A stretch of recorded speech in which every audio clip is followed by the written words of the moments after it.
अब तक आपने सुना तो चांद को रेलगाड़ी वाला नया स्कूल बेहद पसंद आया। हेडमास्टर के साथ उसकी दोस्ती भी हो गई और 4 घंटे उसने अपनी लंबी चौड़ी बातें हेडमास्टर जी को सुनाई, जो उन्होंने बड़े प्यार से सुनी। तो चांद अब स्कूल का हिस्सा बन चुकी थी। कैसा जाने वाला था उसका पहला दिन, क्या कुछ होने वाला था, आइए सुनते हैं। जब से हेडमास्टर ने कहा था अब तुम इस स्कूल का हिस्सा हो, तो चांद बेसब्री से अगले दिन का इंतजार कर रही थी। ऐसा इंतजार उसने पहले कभी नहीं किया था। हमेशा माँ को सुबह से स्कूल के लिए जगाना पड़ता था, पर आज तो वो सबसे पहले उठ गई, तैयार होकर अपना बस्ता पीठ पर बांधे इंतजार कर रही थी। घर में सबसे पहले उठता था घर का कुत्ता चीनू। वो जर्मन शेफर्ड था। चीनू तो चांद को अजीब नजरों से देख रहा था, मानो उसे शक हो रहा हो आज कुछ अलग हो रहा है। एक लंबी अंगड़ाई लेने के बाद वो तो चांद के बगल में जाकर बैठ गया और उसे चाटने लगा। माँ नाश्ता बनाने में लगी हुई थी। पिताजी तो चांद के बाल बना रहे थे। उसके जूते का फीता बांधते हुए बोले, अच्छी लड़की बनना। बिल्कुल, तो चांद ने कहा।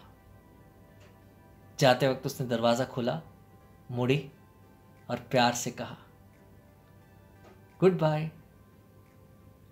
तो चांद को यह निकलता देख माँ की आंखें भर आई। ये देखना कितना मुश्किल था कि उनकी चुलबुली बिटिया, जो इतनी खुशी से स्कूल जा रही थी, अभी पिछले ही हफ्ते एक स्कूल से निकाली जा चुकी थी। माँ मन ही मन प्रार्थना कर रही थी।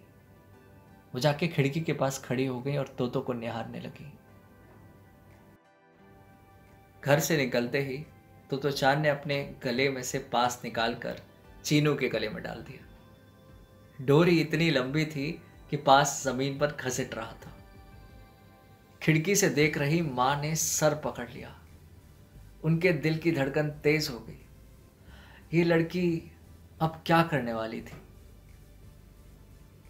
थोड़ी दूर तक चलने के बाद तो ने वापस पास अपने गले में डाल लिया और चीनू से बोली, देखा, ये पास तुम्हारे लिए बहुत लंबा है, ये मेरा स्टेशन का पास है। चीनू रोज तोतो को स्कूल छोड़ने जाता था। रास्ते में तोतो को बड़े सारे परिचित कुत्ते, बिल्लियां और पुराने स्कूल के साथी मिले। एक पल के लिए उसे लगा, क्यों ना उन सबको नए स्कूल के बारे में बताया जाए, खूब शेखी बखारी जाए। पर आज समय किसके पास था। तो जल्दी से जल्दी स्कूल पहुंचना चाहती थी। चीनू स्टेशन पर खड़ा उसे जाते हुए देख रहा था। शायद आज वो भी उसके लिए प्रार्थना कर रहा था। जब तक तो आंखों से ओझल नहीं हो गई, वो स्टेशन पर ही खड़ा रहा और फिर घर वापस भाग गया।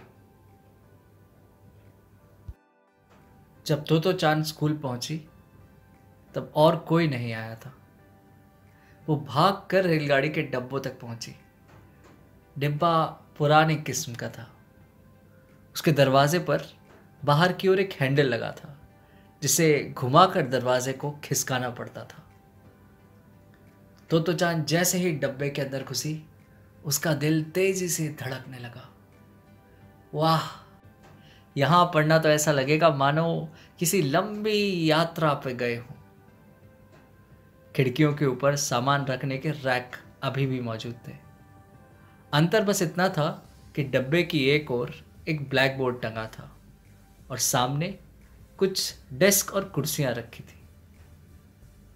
तो चांद अंदर घुसी और एक सीट पर बैठ गई। तो चांद खिड़की से बाहर झांकने लगी। वैसे तो ट्रेन रुकी हुई थी, पर न जाने क्यों ऐसा लगता था कि वो चल रही है। शायद इसलिए क्योंकि बाहर मैदान में फूल पेड़ हवा से धीमे धीमे हिल रहे थे। तो चान इतनी खुश थी कि उसने गुनगुनाना शुरू कर दिया। तो चान गा रही थी कि एकदम से कोई अंदर आ गया। वो एकदम चुप हो गई। एक लड़की थी। उसने अपनी कॉपी और पेंसिल की डब्बी बस्ते में से निकाली और मेज पर रख दी। फिर पंजों के बल खड़े होकर उसने अपना बस्ता रैक पर रख दिया। तो चांद ने भी ठीक वैसा ही किया। इसके बाद एक लड़का अंदर आया। उसने दरवाजे पर ही रुककर अपना बस्ता रैक की ओर फेंका, मानो बास्केटबॉल खेल रहा है। बस्ता उछलकर नीचे गिर गया। गलत निशाना। उसने एक बार फिर उसी जगह से निशाना साधा। इस बार बस्ता ठीक रैक में जाकर फंसा। उसने चुटकी बजाई और आकर अपनी सीट पर बैठ गया। धीरे धीरे डब्बे में 9 लड़के लड़कियां आकर बैठ गए। ये सब थे तोमोए की पहली कक्षा में, और ये सब एक ही ट्रेन में साथ साथ सफर करने वाले थे। तो चान की माने तो इस स्कूल की हर बात अलग थी। पिछले स्कूल में बच्चों के बैठने की जगह निश्चित हुआ करती थी, पर यहां बच्चे जहां चाहे वहां बैठ सकते थे। काफी सोचने विचारने के बाद तो चैन ने फैसला किया कि वो उस लड़की के पास बैठेगी जो उसके बाद डब्बे में आई थी। शायद इसलिए क्योंकि उस लड़की की फ्रॉक में लंबे कानों वाला खरगोश बना हुआ था। तोमोए की एक और खास बात थी। जहां दूसरे स्कूलों में हर विषय के पीरियड होते थे, घंटी बजती थी और सबको जापानी सीखना होता था। फिर घंटी बजती तो सारे बच्चे एक साथ गणित पढ़ते थे। पर यहां तो सब कुछ अलग था। सुबह सुबह ही टीचर ब्लैक बोर्ड पर दिन में पढ़ने वाले विषय लिख देते थे। उसके बाद बच्चे पूरी तरह आज़ाद होते थे कि वो कब क्या कैसे पढ़ना चाहते हैं। कोई बच्चा क्लास की लंबाई नाप रहा होता था तो कोई लेख लिख रहा होता था, और ठीक उसके पीछे कोई बच्चा फ्लास्क में लैंप की लौ पर कुछ उबाल रहा होता था। कक्षा में कभी कभी छोटा मोटा धमाका हो जाता था। टीचर हर छात्र पर नजर रखते थे। उनकी पसंद नापसंद, उनके विचार, उनके व्यवहार, इस सब पर बड़ा गौर करते थे। वो बच्चों को जानने की गहराई से कोशिश करते थे। बच्चे अपने चहेते विषय से दिन की शुरुआत करते थे, और जो कुछ बाकी है वो दिन खत्म होते होते पढ़ ही लेते थे। कुछ बच्चे वर्णमाला लिखने लगे, कुछ चित्र बनाने लगे, कुछ किताबें पढ़ रहे थे, और कुछ ने कक्षा में ही व्यायाम करना शुरू कर दिया। तो चांद क्या करे, उसको कुछ समझ नहीं आ रहा था। वो अपना चेहरा अपने हाथ पर टिकाए बैठी बैठी सबको देख रही थी। मैडम डिब्बे के सामने बैठी हुई थी। एक लड़का अपनी जगह से उठा और मैडम की ओर बढ़ने लगा। तो चांद ने उसको जरा गौर से देखा। वो अपना पैर घसीट कर चल रहा था और उसका पूरा शरीर थोड़ा डगमगा रहा था। पहले तो चांद ने सोचा कि वो जानबूझकर ऐसा कर रहा है, पर थोड़ी ही देर में उसे समझ आ गया कि वो ऐसा जानबूझकर नहीं कर रहा। तो चांद उसे तब तक देखती रही जब तक वो अपनी सीट पर वापस लौट कर नहीं बैठ गया। उनकी आंखें मिली, लड़का मुस्कुराया, तो चांद भी मुस्कुरा दी। तो चांद ने उसके पास जाकर पूछा, तुम ऐसे क्यों चलते हो? उसने अपनी धीमी और कोमल आवाज में कहा, मुझे पोलियो हुआ था ना। उसने अपना हाथ बढ़ाकर दिखाया। उसकी उंगलियां थोड़ी मुड़ी हुई थी और एक दूसरे के करीब थी। क्या इसे ठीक नहीं कर सकते? तो चैन ने पूछ लिया। लड़के ने कोई जवाब नहीं दिया। तो चैन को अपने सवाल पर बड़ी शर्म आई। उसे ऐसा नहीं पूछना चाहिए था, पर इतने में लड़के ने आगे बात बढ़ाई। मेरा नाम यासुकी यामामोतो है, तुम्हारा नाम क्या है?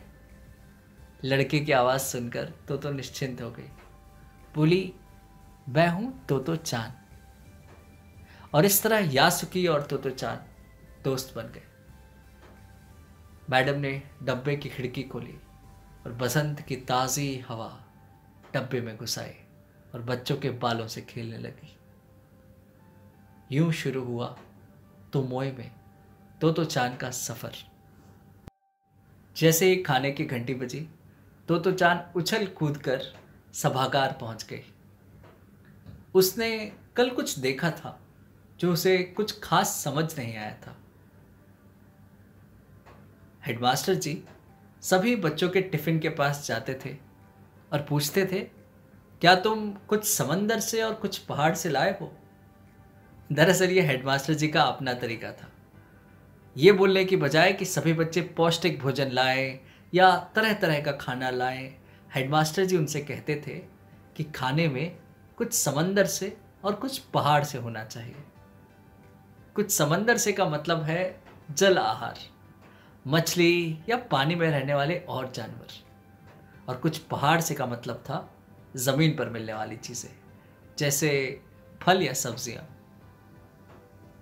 तो चांद की माँ इस सबसे बड़ी प्रभावित हुई। उनको लगा शायद ही दूसरा ऐसा कोई हेडमास्टर होगा जो इतनी जरूरी चीज को इतनी आसानी से बता सके। हेडमास्टर जी के साथ साथ उनकी पत्नी भी चलती थी, जिनके हाथों में 2 कटोरे होते थे। जिन बच्चों के टिफिन में पहाड़ की चीज़ों की कमी होती थी, वो उसमें आलू के टुकड़े डाल देती थी, और जिन बच्चों के टिफिन में समंदर की कमी होती थी, वो उसमें तली हुई मछली डाल देती थी। तो चांद मन ही मन घबरा रही थी। पता नहीं माँ ने डब्बे में क्या रखा होगा। माँ को क्या पता, यहां तो पहाड़ से और समंदर से चीजें लानी पड़ती है। आखिरकार उसने डब्बा खोला। डब्बे में रंग बिरंगी चीजें थी। चमकीले पीले रंग के अंडे, हरे मटर, भूरे डेम्बू और गुलाबी मछली। टिफिन कोई फूलों का बगीचा लग रहा था। हेडमास्टर ने देखते ही कहा, वाह कितना सुंदर है। तो चांद खुश हो गई। माँ अच्छा खाना बनाती है, उसने हेडमास्टर जी को बताया। देख कर तो लगता है, हेडमास्टर जी बोले। उन्होंने डेम्बू की ओर इशारा किया और पूछा, बताओ ये क्या है, समंदर से है कि पहाड़ से? तो चांद सोच में पड़ गई। इसके बाद उन्होंने यही सवाल बाकी सब बच्चों से कहा, बताओ जरा, ये डेम्बू समंदर से आता है या पहाड़ से? कोई चिल्लाया पहाड़ से और कोई दूसरा चिल्लाया समंदर से। ठीक ठीक जवाब किसी को भी नहीं पता था। इसके बाद हेडमास्टर जी उनको समझाने लगे कैसे डेम्बू समंदर से आता है। बच्चे उनकी बातों को पलक झपकाए बिना सुनते थे। हेडमास्टर जी की बातों के बाद सभी बच्चे तोतो चान को घेर के खड़े हो गए। सब उसके टिफिन की एक झलक देखना चाहते थे, उसके लाए हुए खाने का एक टुकड़ा चखना चाहते थे। तो चांद फूली नहीं समा रही थी। उसे अपनी मां पर बड़ा गर्व हुआ। वो मन ही मन सोच रही थी, क्या स्कूल सच में इतनी प्यार भरी जगह हो सकती है? ऐसा था तो चांद का पहला दिन, पर दिन अभी खत्म नहीं हुआ था। खाने के बाद सभी बच्चे एक लंबी सैर पे जाने वाले थे। इस सैर पर बच्चे बहुत कुछ देखने और सुनने वाले थे, और एक बड़ी ही मजेदार चीज शाम को स्कूल में उनका इंतजार कर रही थी। क्या थी ये चीज? आइए जानेंगे अगले एपिसोड में।